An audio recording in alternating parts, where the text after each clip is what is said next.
Dalam ayat 17 bacaan kita tadi, cinta untuk rumahmu menghanguskan aku. Kata menghanguskan ini dari kata Yunani katestio yang lebih tepat diterjemahkan membakar. Maka di dalam New International Version, semangat terhadap rumahmu akan membakar aku. Itu yang terjadi pada Yesus. Jadi saking cintanya kepada rumah Tuhan, saking bersemangat terhadap rumah Tuhan, saking bergairah terhadap rumah Tuhan, hati Tuhan Yesus terbakar, hangus terbakar. Karena rumah Tuhan dijadikan sarang penyamun. Hatinya yang terbakar, mengeluarkan amarah, tapi amarah yang suci, amarah yang kudus, amarah yang lahir dari sebuah cinta kepada rumah Tuhan. Ya, cinta kepada rumah Tuhan, cinta kepada gereja Tuhan, cinta kepada kekristenan harus membuat kita tidak boleh diam dan tenang ketika melihat kebobrokan ada di dalam gereja, di dalam kekristenan, penyelewengan, penyimpangan, entah bersifat moral atau bersifat doktrinal. Cinta pada rumah Tuhan seharusnya membuat hati kita terbakar dengan kemarahan yang suci demi pemurnian dan pembaharuan gereja. Saya kira hal itulah yang terjadi pada para reformator Kristen seperti Luther, Zwingli dan lain-lain, yang ketika melihat ada penyimpangan di dalam gereja, hati mereka betul-betul hangus, terbakar, dan mereka berjuang demi kemurnian gereja sehingga hari ini bisa lahir yang namanya Protestanisme. Itu lahir dari hati yang terbakar cinta akan rumah Tuhan. Sekarang ini berapa banyak pengajaran-pengajaran sesat yang menggerogoti Kristen dari dalam. Berapa banyak orang yang ikut tersesat. Lalu bagaimana sikap kita?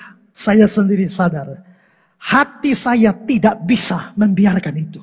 Itulah sebabnya banyak orang mungkin marah pada saya, tidak senang pada saya. Kenapa harus kritik pendeta lain?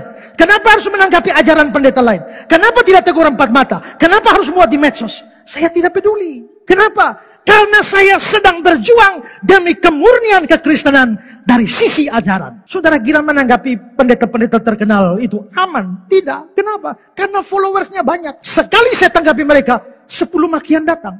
Satu argumentasi, 30 makian bisa datang. Satu argumentasi melawan ajaran sesat, 100 kebencian bisa datang. Tapi saya tidak peduli. Kenapa? Karena saya tahu bahwa saya melakukan itu karena cinta akan rumah Tuhan. Merindukan pemurnian dari ajaran. Makanya pendeta-pendeta top pun sekalipun. Kenapa?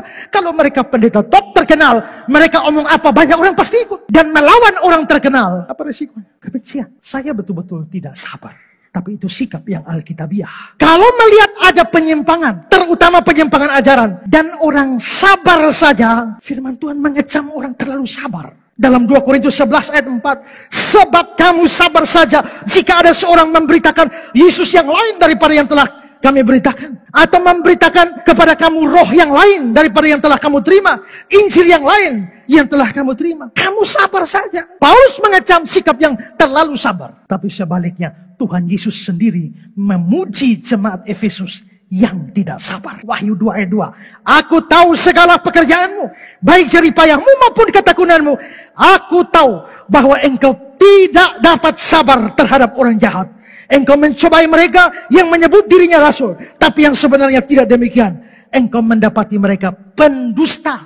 Itu pujian, aku tahu pekerjaanmu. Engkau tidak dapat sabar. Maka kalau ada penyimpangan, ada penyelewengan di dalam gereja, di dalam pelayanan, di dalam rumah Tuhan, di dalam kekristenan, dan saudara bilang sabar saja. Kalau Yesus seperti saudara, sabar saja, maka rumah Tuhan akan terus jadi sarang penyamun. Tapi cinta akan rumah Tuhan membuat Yesus tidak mau sabar terhadap hal itu. Ada saatnya sabar, dan itu baik. Tapi ada saatnya sabar, itu tidak baik. Ada saatnya tidak sabar, itu tidak baik. Tapi ada saatnya tidak sabar, itu baik. Karena itu kekristenan membutuhkan orang-orang yang mencintai rumah Tuhan, mencintai gereja Tuhan, mencintai pelayanan, mencintai kekristenan, yang merindukan pemurnian dan pembaharuan di dalam gereja Tuhan. Jangan cari aman. Yesus gara-gara melakukan hal itu, ujung-ujungnya kebencian dan kematian.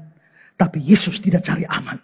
cinta akan rumah Tuhan membuat dia terus berjuang. Di awal pelayanan dia melakukannya. Belakangan setelah 3 tahun kemudian masih praktek yang sama masih terjadi. Mereka kembali lagi melakukan hal yang sama. Yesus menyucikan bait Allah sekali lagi di ujung pelayanannya. Dan itu membawa dia, salah satu alasan membawa dia ke tiang salib. Dia tidak cari aman. Cinta akan rumah Tuhan membakar, menghanguskan dia untuk sebuah pemurnian. Apakah saudara cinta rumah Tuhan? Jikalau ada penyelewengan, berjuanglah untuk pemurnian. Cinta akan rumah Tuhan menghanguskan aku. Cinta akan rumah Tuhan harus membakar kita.